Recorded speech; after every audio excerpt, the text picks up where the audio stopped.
Hey, everybody. Unlike the last show, I actually made the intro this time. So this could be good. We're going to talk about one of the most notorious criminals in U.S. history, whose life led him to forming a cult that in its short existence, burns itself into the memory of all those who lived through that time and have experienced and researched him. We have author Alan Gamboa with us, who was a former guard at the facility that he was kept in, as we are getting ready to talk about Charles Manson.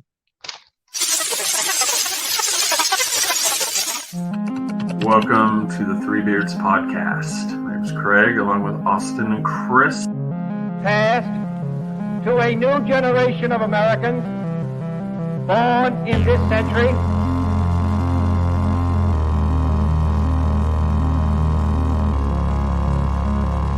Let me out. I'm afraid that is quite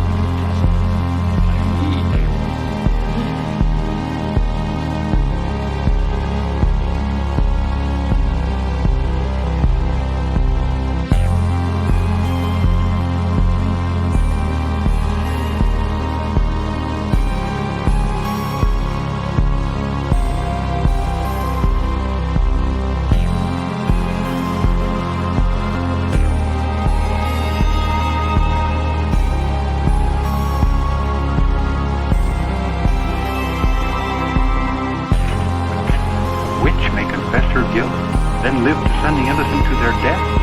Is this justice and honor in Massachusetts colony?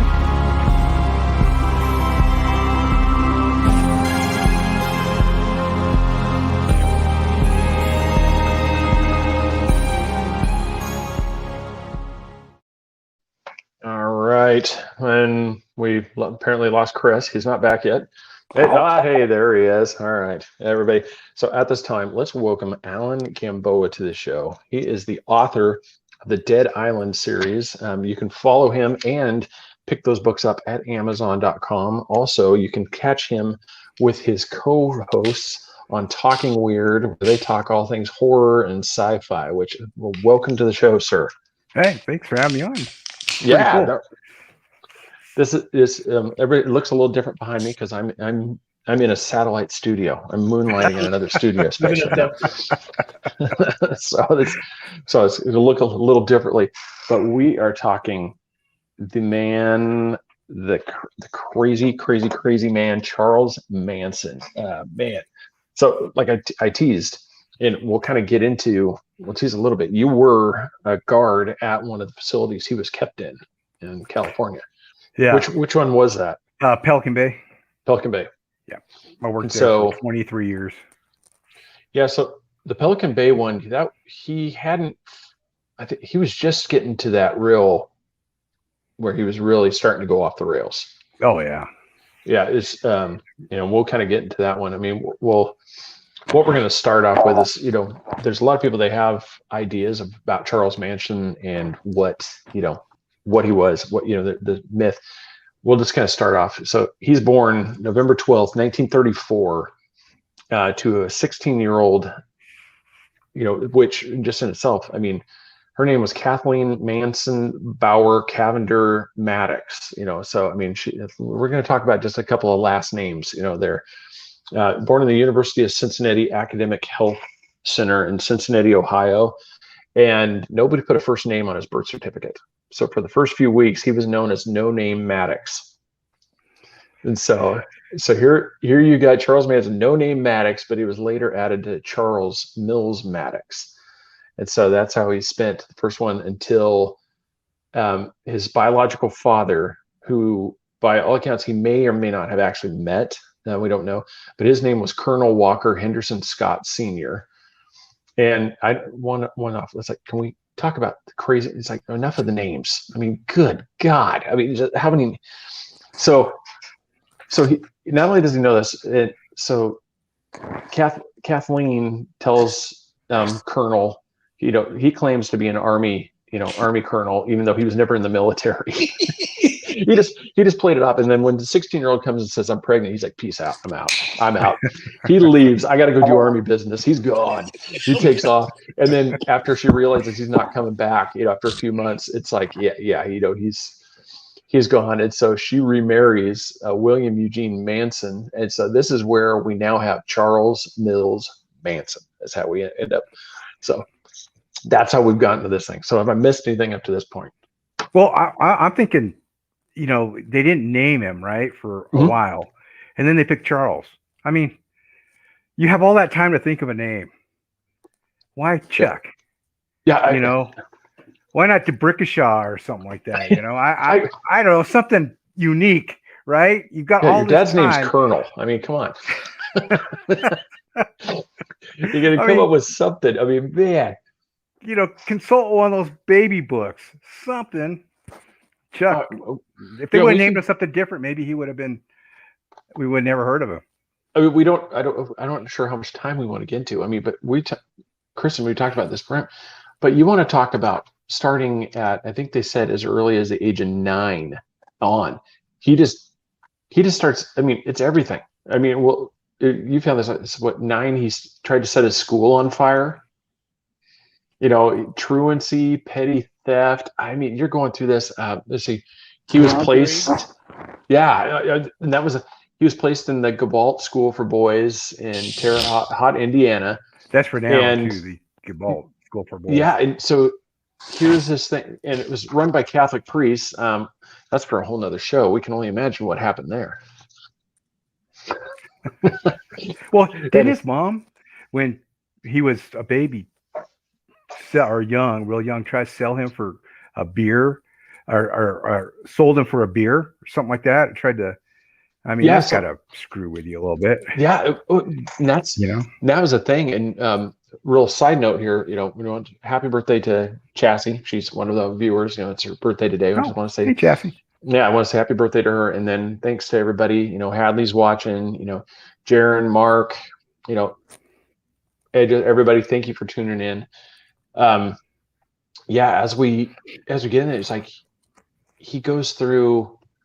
He runs away from there. He ends up in Indianapolis Skid Row. I mean, he's all over the place, and then he starts, like Chris said, he starts doing armed robberies, and so he ends up at this point. He ends up in the Washington D.C.'s National Training School for Boys. So he's going from facility to facility already. I mean, we're talking. At this time, I mean, I'm not even sure what his age is at this point. I mean, 16, maybe 15, 16 at this point. And he's not a dumb guy. I mean, he's got an IQ of 109. So he's not dumb. But he starts being deemed, like one of the things, he was deemed an aggressive. Satellite link, man. Yeah. What's that? Mark's comment. So you guys need a better satellite. I know. Mark, yeah. Well, I did the best I could. Okay, I had to go into witness protection and go, dark screen.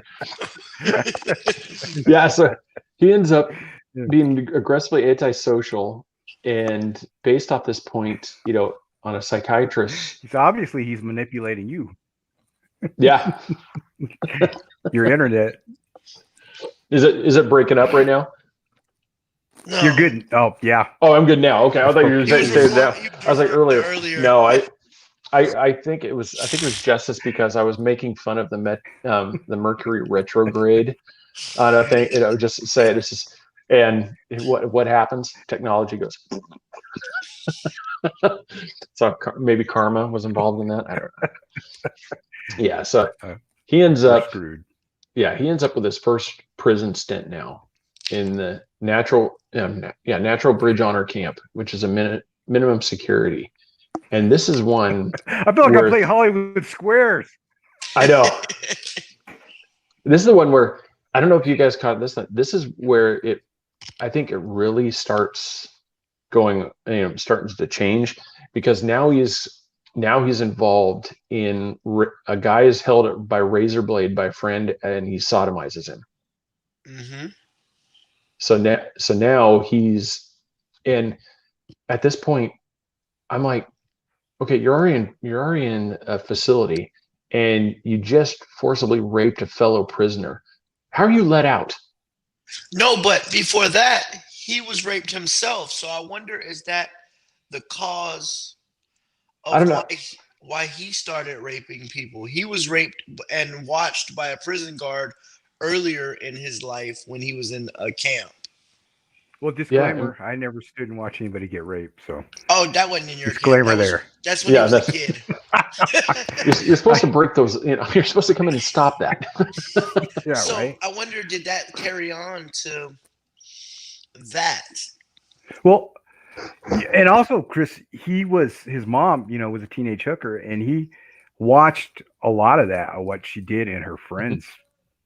So I think maybe all of that combined. I don't know. Wow. The drug hole, yeah.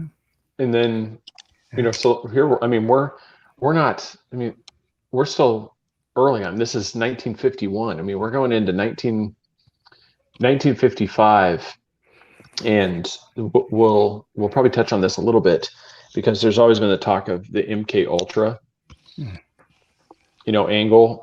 Terminal Island and a few other facilities around the country were known to work with the LSD and the other experiments. Mhm. And there's nothing official because they never, it's never, but this is one of the rumored things. Like, this might have been why he suddenly starts turning, it just goes. I mean, if you want to say he goes off the rails, I mean, what rails was he on? It's just you can't really say. Well, he was just a mild-mannered guy who he only raped a couple people in prison before now, but then he really went crazy.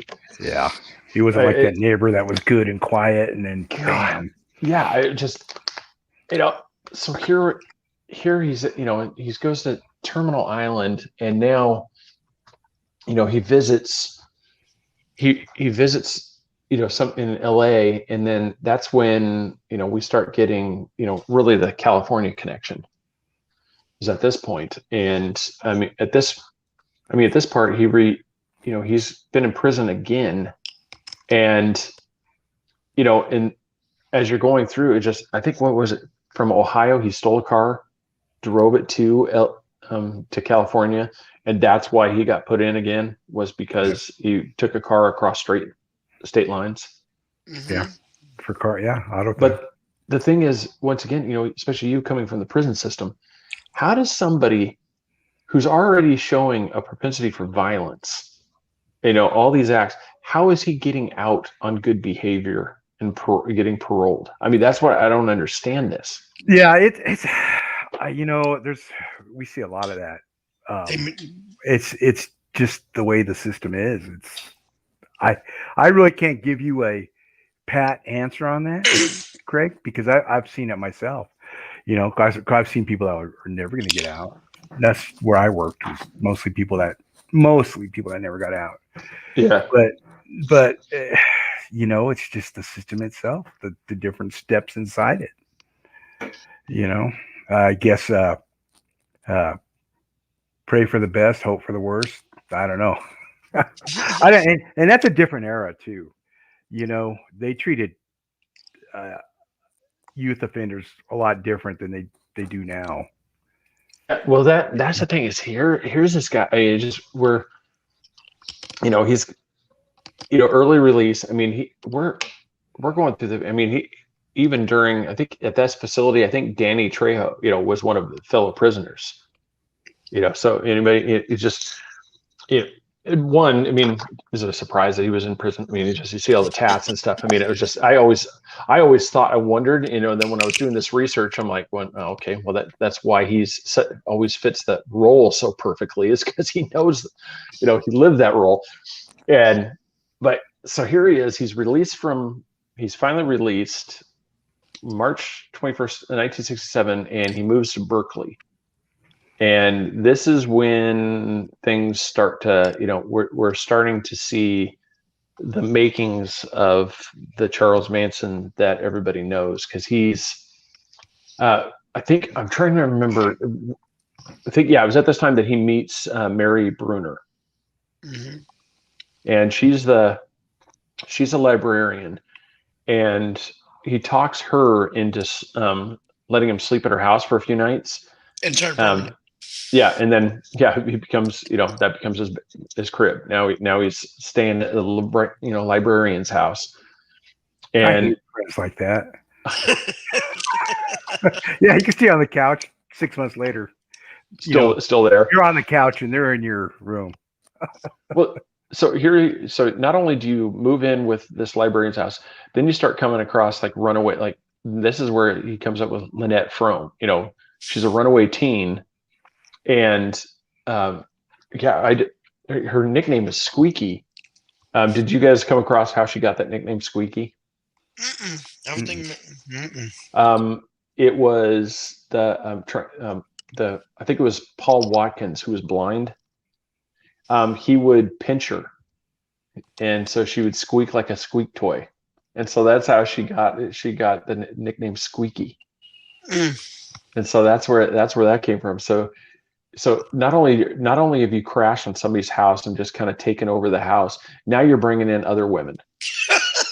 And so now you're adding this fly at my house. Yeah, now you're getting this, and soon, he starts doing it. He starts bringing it. And I think by this time, I want to say, by the time we're getting close to the family time, he's already got 19 women that are living, and he's still involved in everything. I mean, everybody thinks, like, when I was doing this, I didn't realize this part. Maybe you guys didn't see it. Not only was he not just like doing the normal cult leader thing, like go out and do these things for me, he's still doing the hustle. I mean, he's still robbing people. He's still, he's still doing all these things. And I'm trying to find the guy's name, and looking at it was the drug dealer that he was in. I want to say it's Lots of Papa. That's it. Was the guy's name, and can we talk about just an absolute fantastic name, Lots of Papa? That's what right Sounds like there. A porn star name. Yeah. Starring Lots of Papa.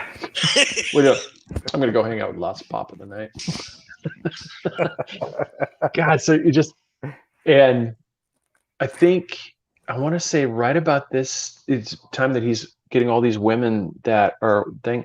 This is when they crash at David Wilson's house, his mansion, the Beach Boy.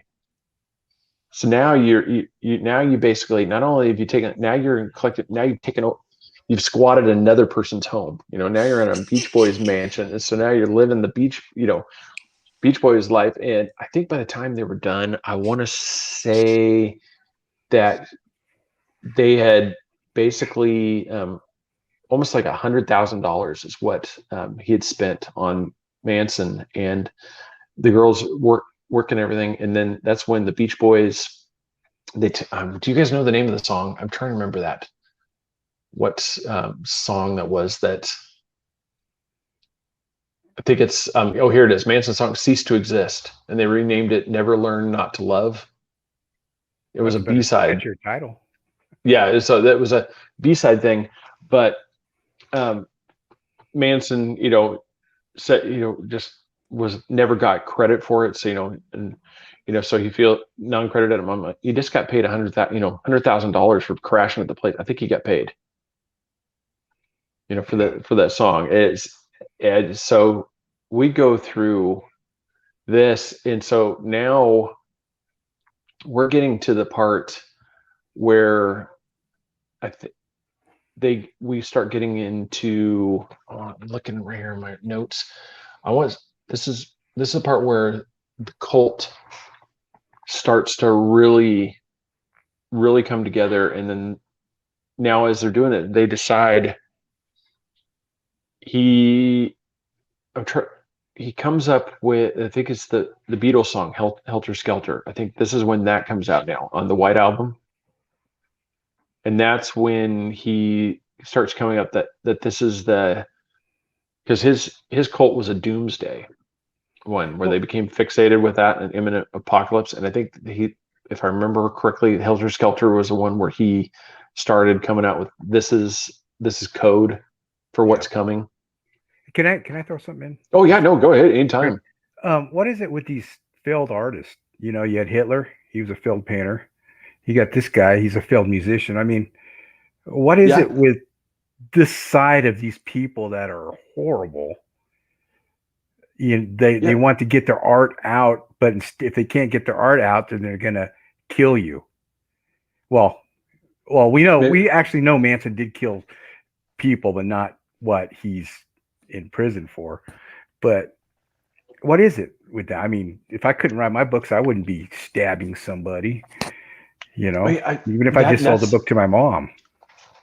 And that's the thing. I mean, that's a really good question, because it's almost like it's a compensation. You know, like it's like I want. Would they have not done this if they'd had TikTok and social media back Right? then? They would have been out there. It's like we might have avoided all this, but it's just because they didn't have these outlets. They're like, fine, you will pay attention to me. Right? I think Hadley. You got to worry about Hadley down there. Yeah, she's a creative type, but she's scary. Well, people are consuming the stuff, so we don't have to worry. She's okay. Is that it? Yeah. Yeah, people are paying attention, so we're okay. Yeah. Buy her people are book, buying the folks, books. So. If the book stops selling, then we got to wait. Yeah. I just wondered what that. I mean, and I'm sure there's John Wayne Gacy. I mean, right? I mean, I'm sure there's plenty. Oh, thank you. Yeah, and that's so we get so like you said, they're Manson around this time, I think that's where as we're getting to this, he starts referring to himself as man's son, not Manson. So now we're into the cult leader who's becoming, kind of creating the deity type thing, to where I am the one. But yeah, what was that? Says it, but he's the one having tech problems. I know. Hey, I admitted to it. I said so I took. He even had his own assistant.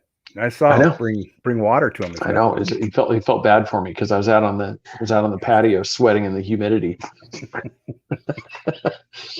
Yeah.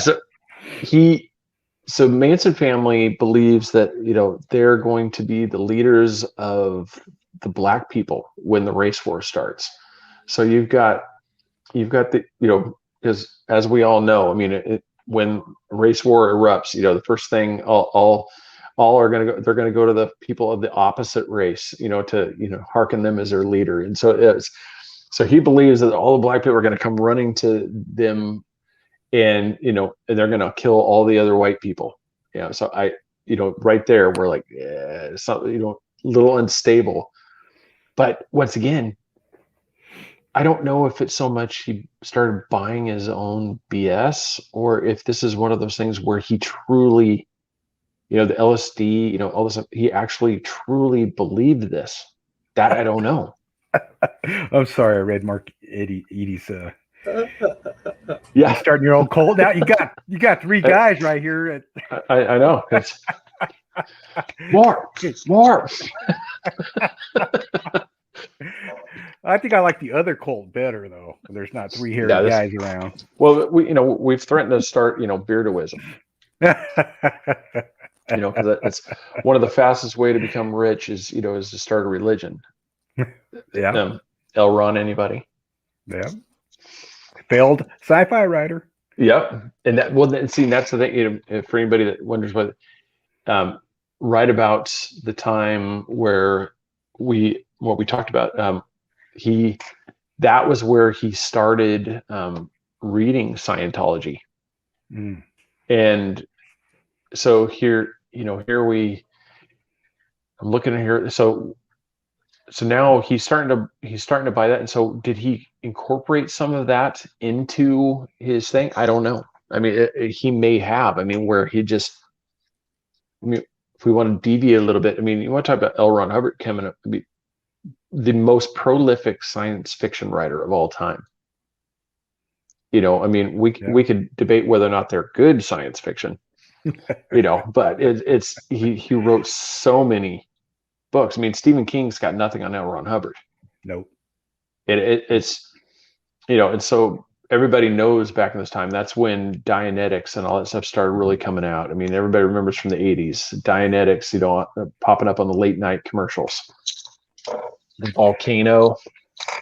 Yeah, I mean, the two below us won't know that. They're a little young. I remember those commercials. Yes. And I always wonder, what the heck is Dianetics? Sounds interesting. I know. I'm glad I never picked up a book. And they used to give you those books too. Someone to hand them out to you. I think in the past, when I was younger, man, I had a couple of those. I never opened them up. But yeah, it's so it's just one of those things, same way with like L. Ron. It's the same way. I mean, kind of like to your point. Here's a science fiction writer that really wasn't taking off, so he starts a following. Right. Are we going to compare him to Hitler? No. Are we going to compare him to Manson? Not. But it's that point that you made is actually a good thing. Hitler, failed artist, starts a movement. L. Ron Hubbard, failed art. Failed. Like I said, he's not a successful thing. Starts a movement. Right. Manson starts a movement. I mean, see, is like I said, I'm not comparing him to Manson and Hitler. We don't need the hate mail, but it's one of those. When you think about it, just the crazy part about how, like you said, I think you made a great point with that. I was just spitballing. I was trying to think of something to say. No, I'm kidding. You knew it. You knew it. And that's it. But we get so as we're getting in here. So now with this fixation on this imminent apocalyptic war, now is when we're getting into we start getting into the actual murders that the family gets involved in. So by now, I think the family is up to anywhere between 30 and 50 people. We've got now not only just women, but men are involved in too. So now you've got this large group, and this is when they write about this. This is about, I think it's August 8th is when that is when they killed Sharon Tate. Okay. And so through that, then on the very next day they kill and for everybody that doesn't know Sharon Tate, she was married to Roman Polanski. Thank you. Yep. And I think, if I remember correctly, wasn't Roman Polanski the target, the original target, but because he was gone, that's why Sharon Tate and the people that were in the house became the victims. Now, see, this is where was it them or was it somebody else that owned the house before? Or am I thinking of the LaBianca murders? I think it was the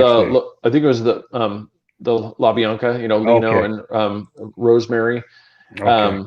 because that's when Tex Watson and the three other members went in there and executed him. Okay. And that's what the executions. I mean, I don't even want to gloss. We can't gloss over Sharon Tate. Pregnant woman. She's brutally murdered by these Rosemary, and they have hoods with cords wrapped around their neck. And like Rosemary, she still had the lamp that was attached to the cord wrapped around her.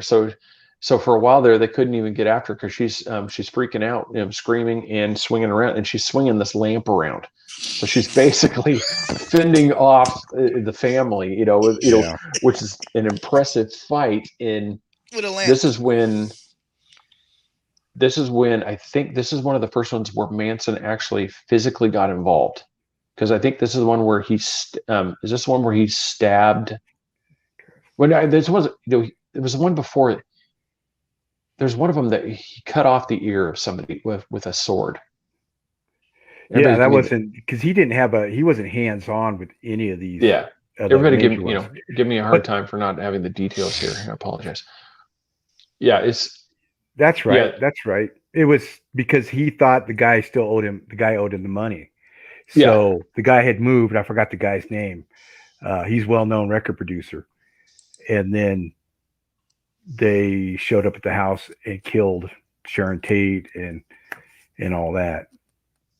all that Yeah. horrible helter, all that stuff.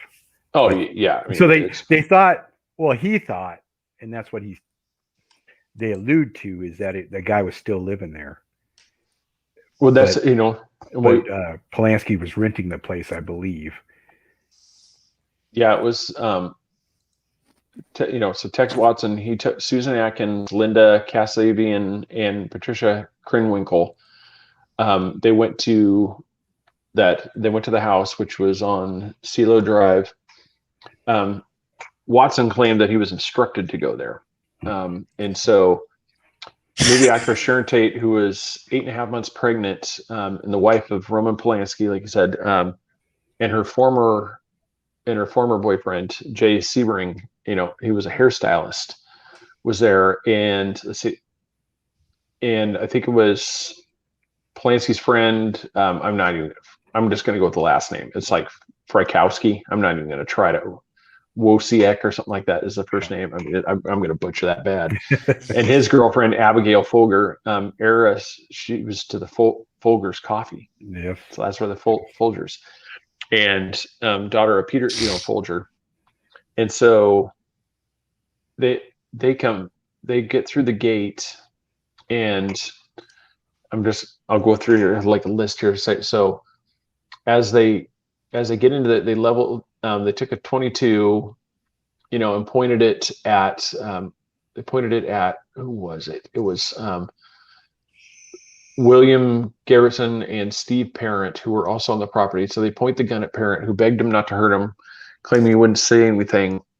And that's when Watson lunged him in a knife, slashing him in the palm, and tore his watch off his wrist, and then shot him 4 times in the chest and abdomen, killing him. So bam, there's one. And at that point, Tex orders the women to help push the car up the driveway. And then that's when now they're into the house. And that's when we'll go through. So he told Caspian to watch the gate, and she walked over and waited, removed a screen from a window, and let Atkins and Krenwinkel in through the front door. They woke up Frykowski, who was sleeping on a living room couch. Watson kicked him in the head. Asked him who he was he's doing there, and Watson replied, "I'm the devil, and I'm here to do the devil's business."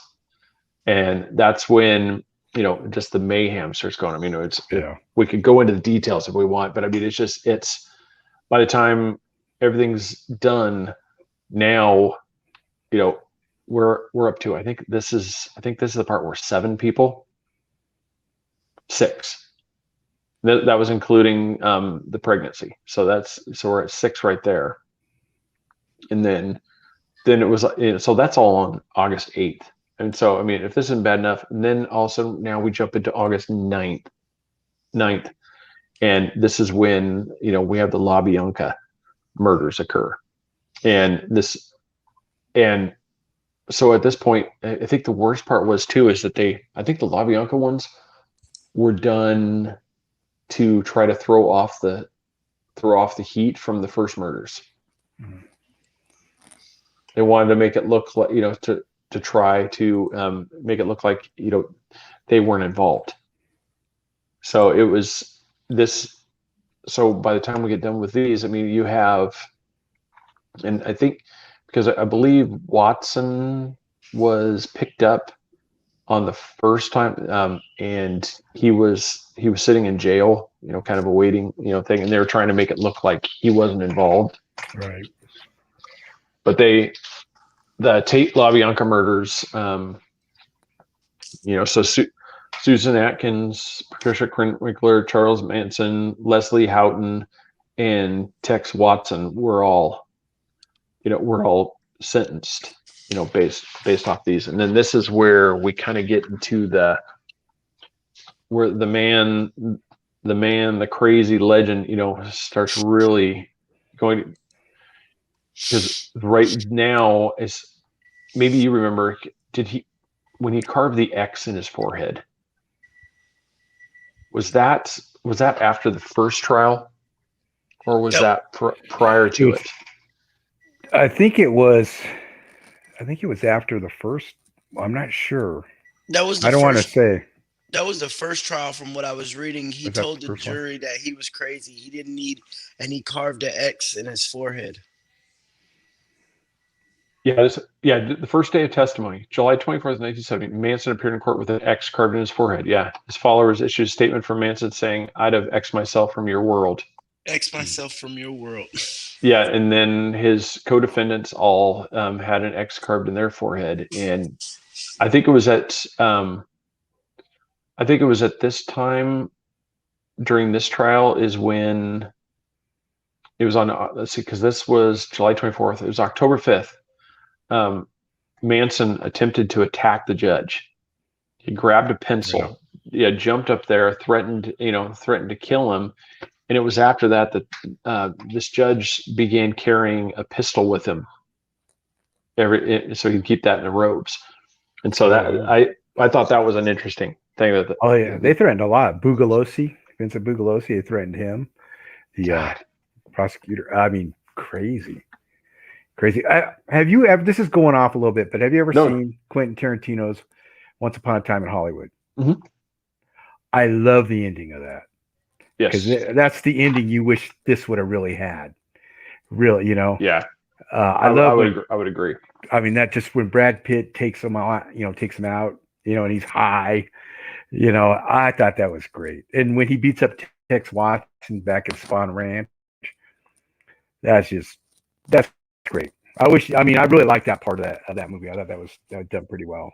But alternate history, it's just the truth is sad.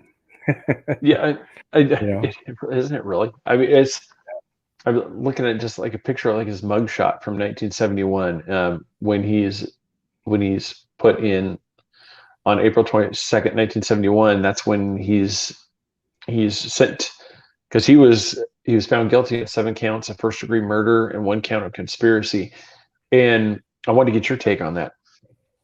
So, especially being from the criminal justice system, how is it that you're convicted of murders that you weren't involved in? But the conspiracy, I get the conspiracy one, but the actual first-degree murder.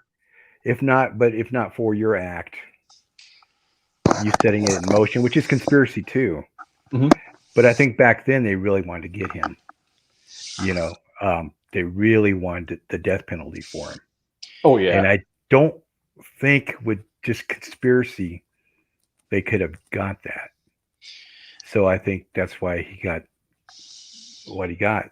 And also, if them looking at, if not for his actions, this wouldn't have happened. These people wouldn't have been set in motion to do these heinous acts. Nowadays it wouldn't. Nowadays you wouldn't get convicted for that.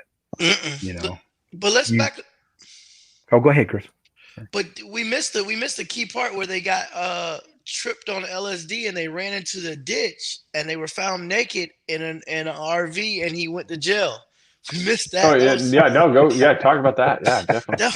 That was funny. I don't know exactly where they were heading, but they found they were tripping and they ran into a ditch and they found them naked.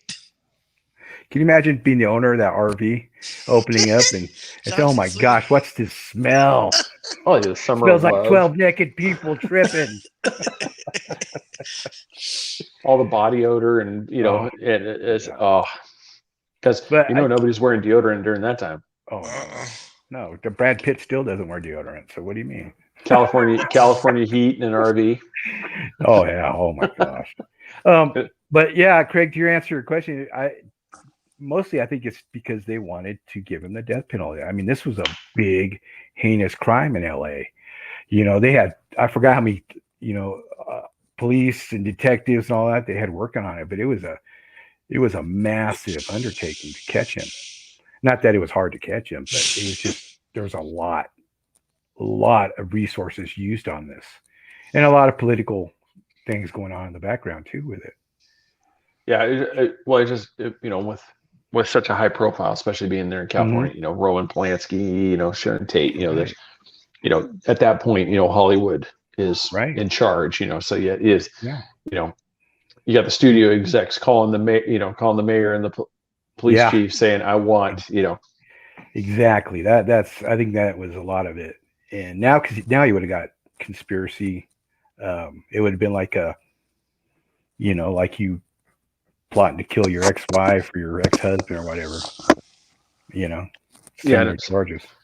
No, Jeff was if not for your act, but isn't there also one law that if someone dies during the commission of a crime, that everyone involved is guilty of murder? That could be where but I think that's a newer. I actually think that those are newer law. That's a newer law. I don't think it was enacted back then. I could be wrong, but I don't think in the 60s that was a law. And nowadays, not all states have that law. I think that was enacted in the early 90s. I started hearing about it in the 90s. I mean, I could research that, but I think that was also enacted. So if the police kill one of the burglars or something, or the homeowner kills the burglar, somebody could be responsible for it. So like the cop shoots your friend, you're going to jail for his murder, even though the cop shot him. So I think they enacted that to kind of deter people from doing armed robberies and armed home invasions. I think you're right, because I'm not going to get into that, but I do agree that I don't think I think it's an overreach, I guess, on that. I think it should be a case by case on that law, but that's just me. I think one of the craziest things, because we're going to get really into like his time in prison. I think one of the craziest ones is like where he's up for the parole. I mean, how do you even get up for a parole hearing at this point? Well, you have to. You have to. If you're the way you're sentenced, thank you. You have to. But it's like this. You go up there, you're in front of the parole board. They know they're not gonna let you go. Yeah. And it's just basically going through the motions.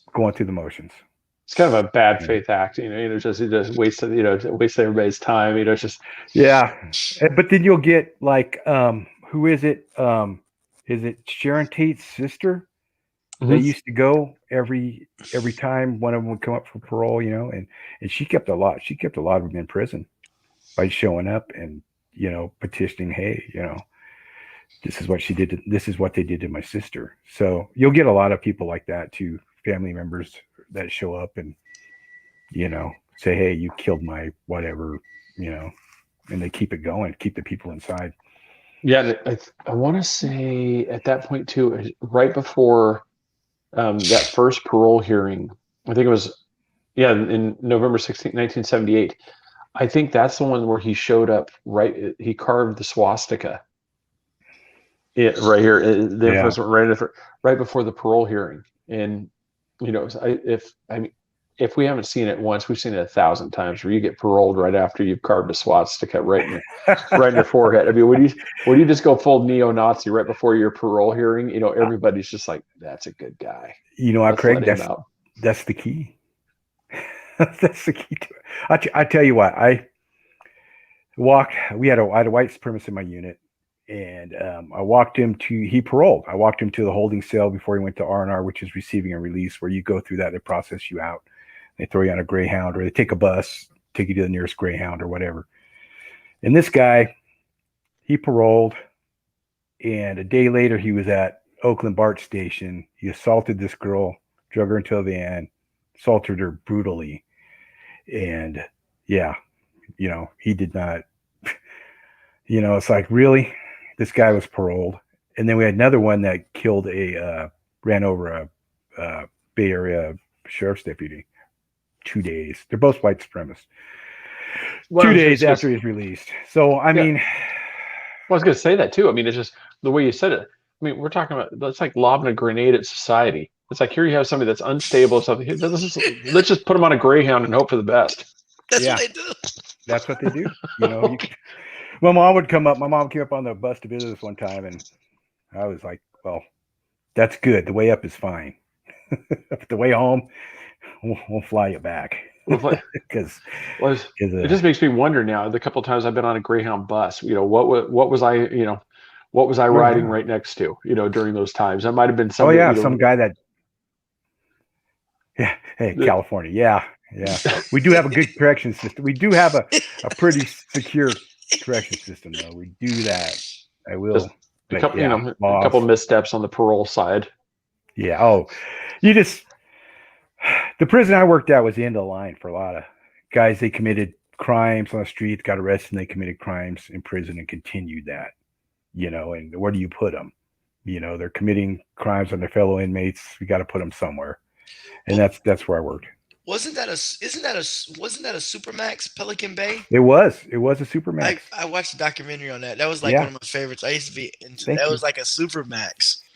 Yeah, it was a Supermax. I worked Supermax for about 10 years, and I worked the psych unit for like 13 after that. So when you worked the psych unit, was he assigned to the psych unit? Yeah. Whenever you guys want to get into that, that's how. Yeah, no, this is perfect because right now we're in his prison time. So yeah, definitely. I mean, so go for that. What do you have? Because I mean, we can touch on pretty much anything throughout. He got busted at, I think it was Corcoran for narcotics distribution, and I think he was like 80 or something. He was fairly old. So can you imagine, grandpa's Non-stop. dealing drugs, But so we got him and into the secure. See, there's 3 different psych units there at Pelican Bay. There's 2 that are security units where the guys that are really violent, they're escorted everywhere in cuffs. And then they can't like sit out in the day room with the other inmates. And you work your way over to the 3rd unit, which you're uncuffed. It's like regular prison, basically, except with a lot of psych classes. You get all these psych classes. You get to go play games. You get to go watch movies. You get yard time. I mean, it's a good place to hide out. That was good. Except there are some really crazies in there.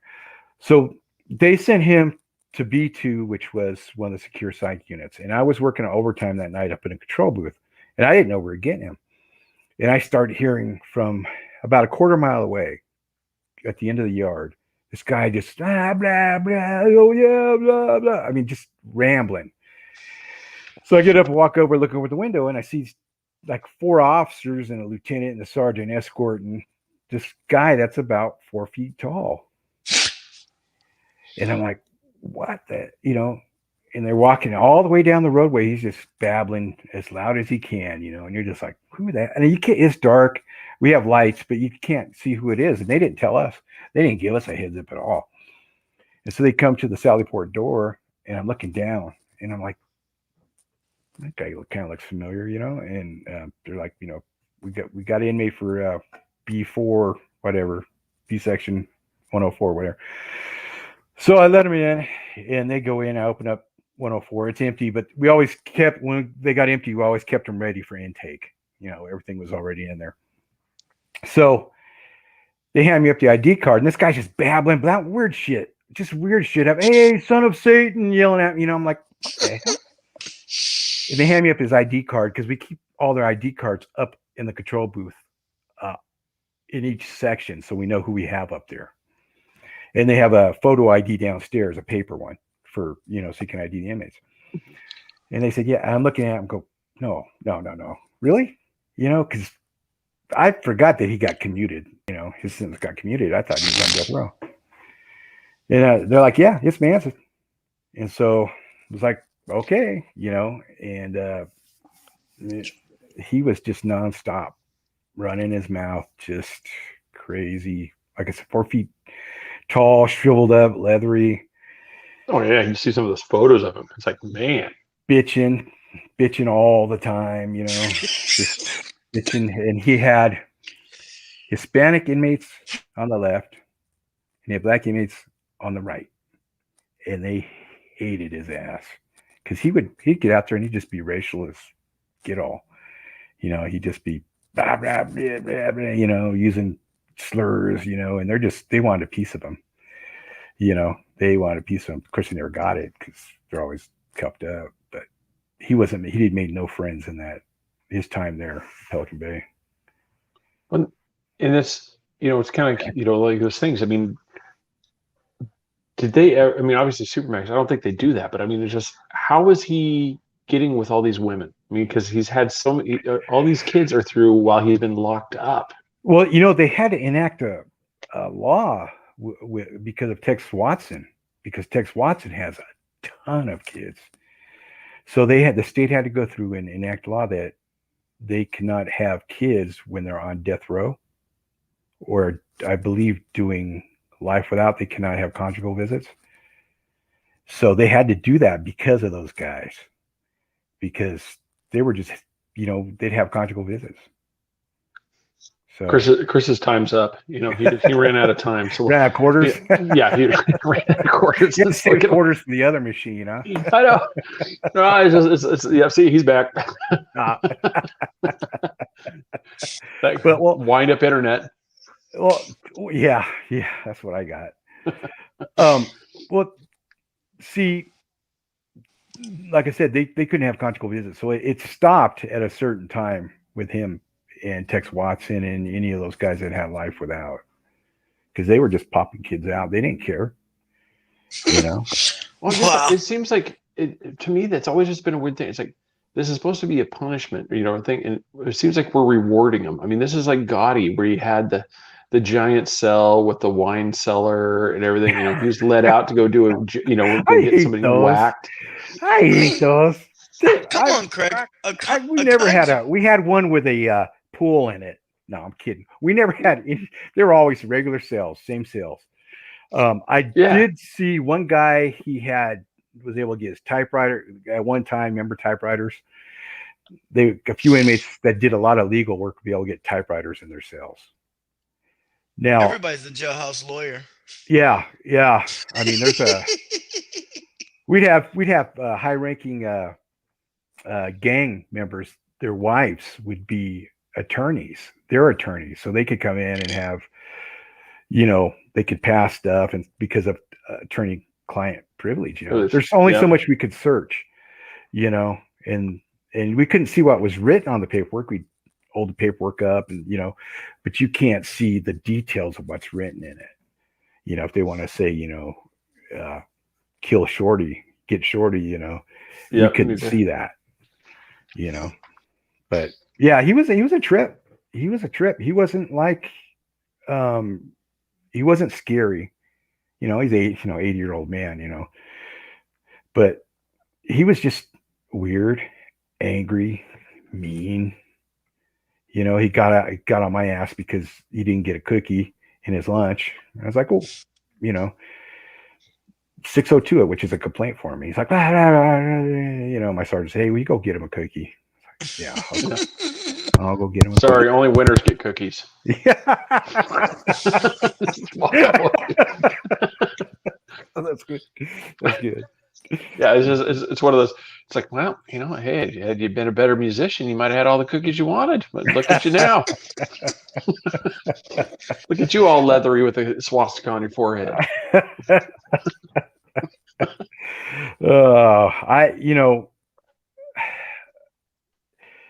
We had worse people in there. He's just the most notorious one we had. But we had worse people that did. We had one guy that drove around with his mom's head in the front seat of his car and pulled up to a drive-through, and ordered his food. And the drive-through, the poor people working at that restaurant were like, call 911, and they pulled him over down the road with his mom's head in there. Oh my God. Yeah. So, I mean, to me, that's more heinous because that guy actually did it, but you'll never hear his name, thank God. No, that was one of the things I really liked about having it here, because then you could give us kind of behind the scenes of what, because one of the questions I had for you was this for show? Like when he was was this, or was he really just this off the rails to where he just constantly or was this just something like, this is my persona and I got to live up to it? My wife's going to hate this. My wife was a correctional officer for 15 years and she got injured by a couple inmates. She had to retire, blew out her knee. But she thinks he played it up because she interacted with him a little bit. She worked like overtime in that unit. She thinks he was playing it up. I think he might have been,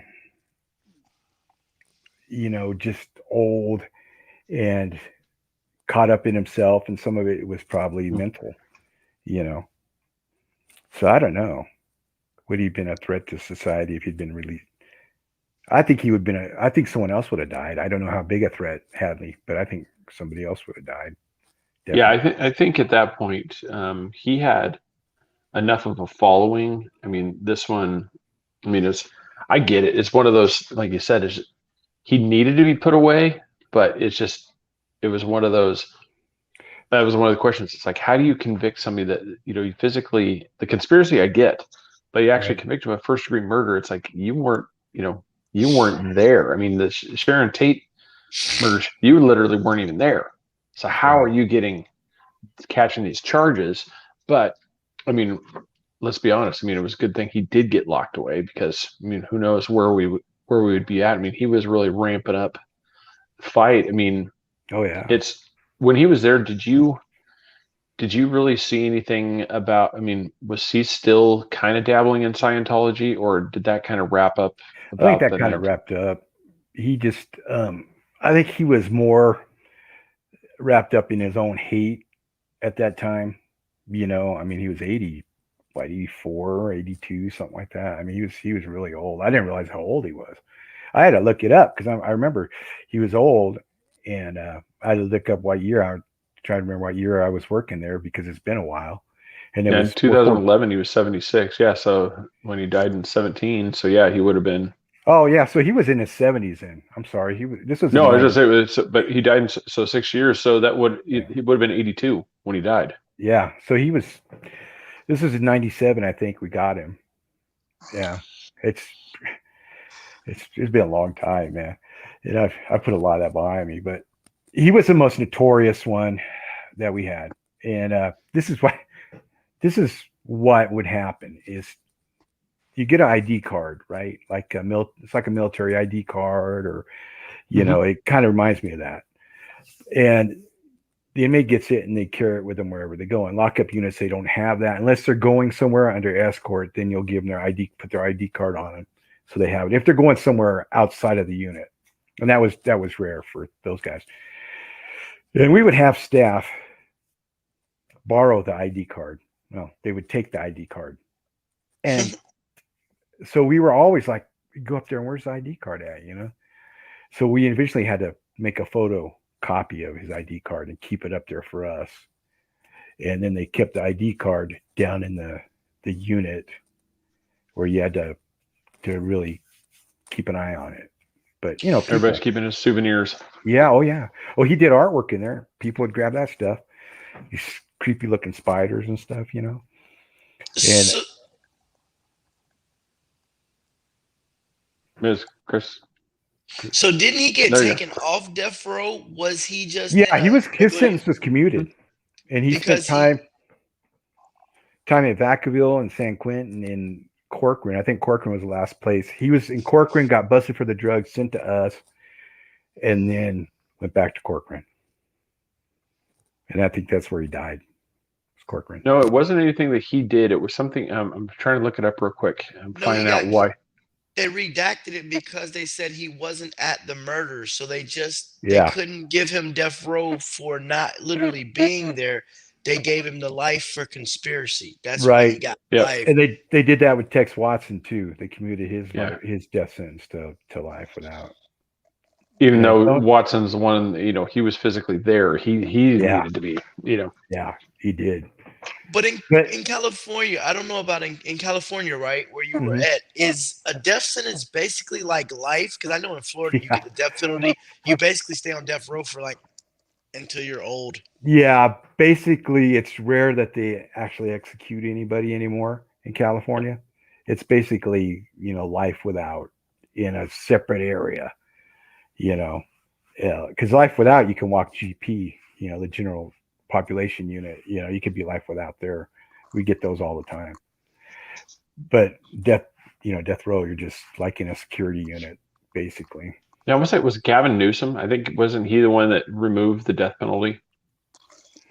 I think he froze it. Yeah. Yeah. I remember him. Gavin Newsom's a wonder for that state. Yeah.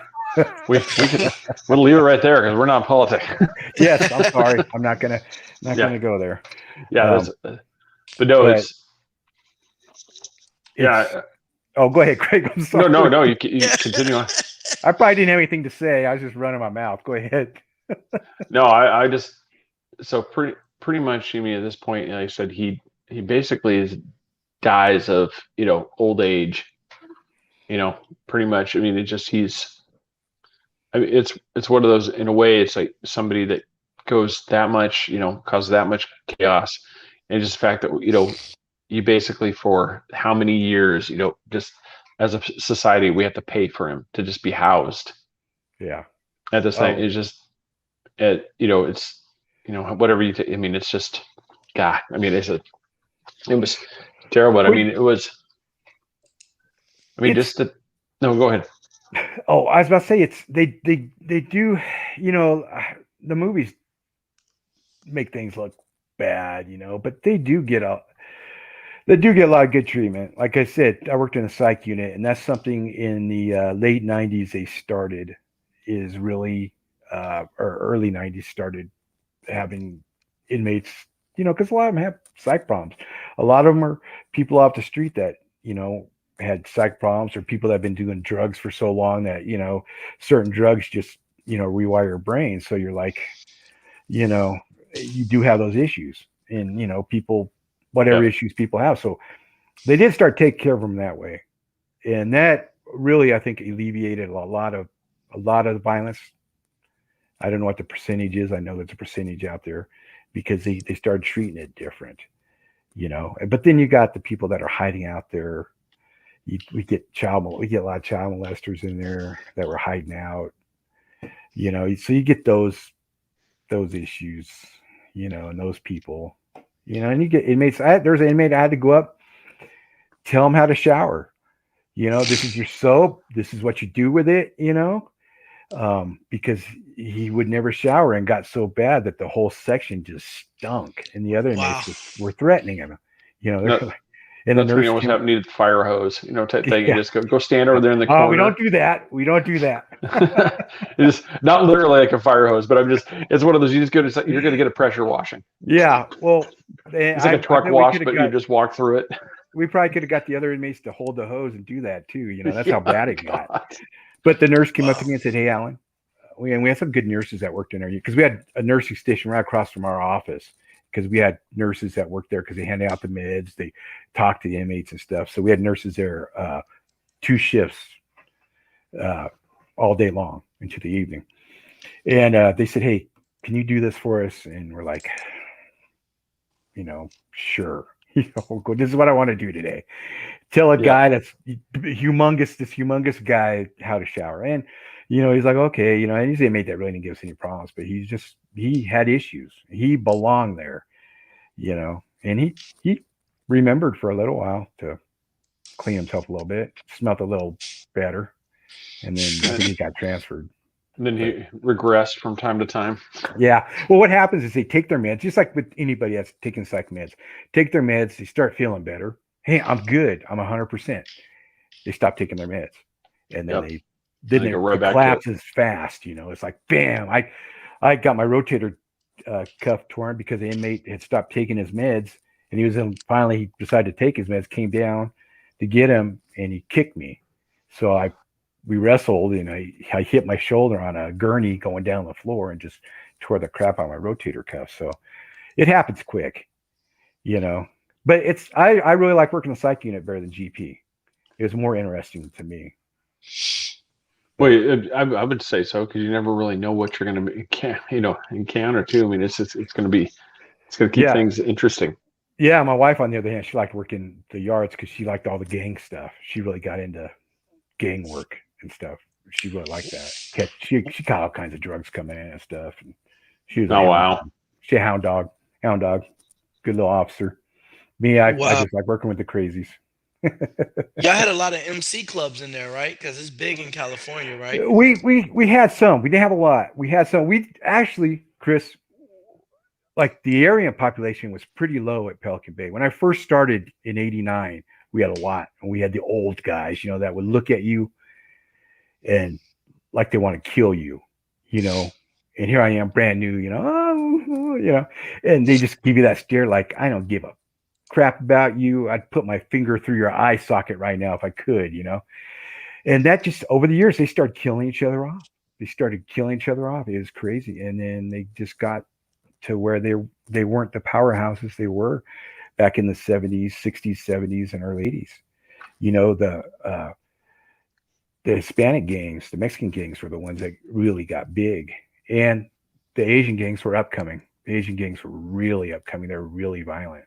And we had a few Native American gangs, but they were small. I mean, there's a real small percentage. I can only imagine what it's like nowadays with the MS-13. Oh yeah. Yeah. I mean, we got to where we couldn't have northern and southern Mexicans on the same yard. They just go at it, you know, right away, bam, bam, bam, you know. So they had to segregate them. That's crazy. Yeah. But no, as we get the time, so Charles Manson, what just upstanding citizen. Oh yeah, you'd want him as a neighbor. Oh. You'd be that guy. Get off my lawn! I'm gonna suck your soul out if you don't. Yeah, just come out. It's like, what's going on, Charles? The devil. You're like, oh yeah, just go back inside. Yep. You know, what's he doing? He's yelling at his leaves again. He ruined that Beatles song because whenever you hear that song, that's all you think of. Yep. That's why I picked. You know, as I was thinking, I'm like, asked my wife, I'm like, what song should I pick for the story? She's like, Helter Skelter, of course. I'm like, yeah, you're right. I mean, what was I thinking? I mean, that has to be the song. Yeah. Yeah, but everybody, you need to go Watching Weird. They are on. You guys are pretty much on 24/7, 7 days a week. You know, a few hours a day. I mean, Weird Realities is all. So you guys have some fantastic shows. I love it when you guys are. I'm still waiting for the Mystery Science Theater, you know, 3000 version of you guys. Well, we got Watching Weird tomorrow night, 6 p.m. Pacific, and we're doing Grindhouse movies: Planet Terror, Hobo with Shotgun, Last House on the Left, and Machete. The movies we're gonna be doing. And we're going to be on, I think, with you guys. I'm trying to think, is it this month or is it next month? I got to check because Hadley's the.